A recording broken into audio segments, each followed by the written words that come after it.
नजरिया रे का कैले चैन दिल के चुरा लिहले।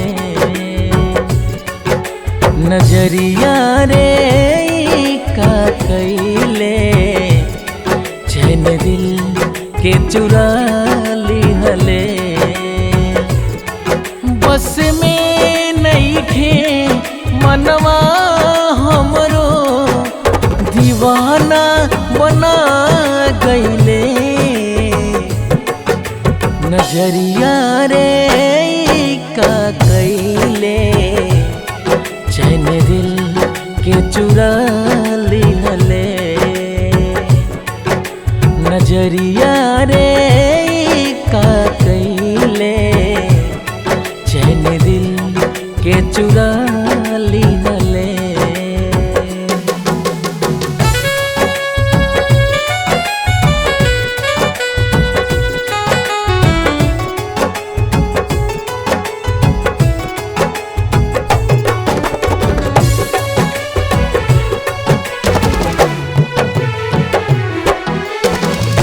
दिल के भितरिया दिन दोपहरिया याद आवे बस एक ही सूरतिया।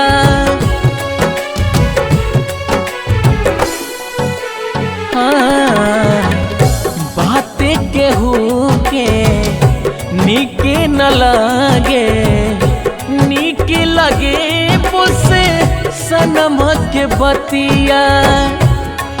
बेचैन रहे दिल हर पल दीवाना बना गईले। नजरिया रे का कैले चैन दिल के चुरा लिहले।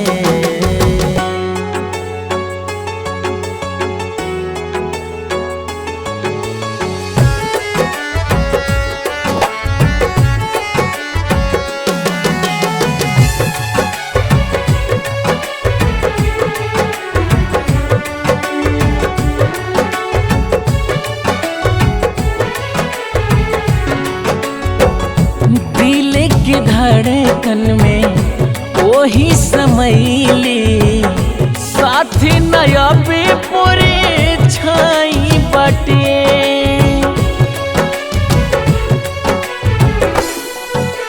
हो सुध बुध नहीं खे देह में हमारा अब हम के तोने हाई काटे।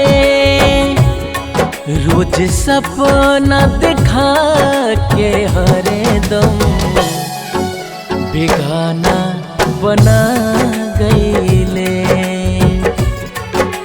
नजरिया रे का कैले चैन दिल के चुरा लिहले। बस में नइखे मनवा हमरो दीवाना बना गईले। नजरिया रे का कैले चैन दिल के चुरा लिहले। नजरिया रे का कैले चैन दिल के चुरा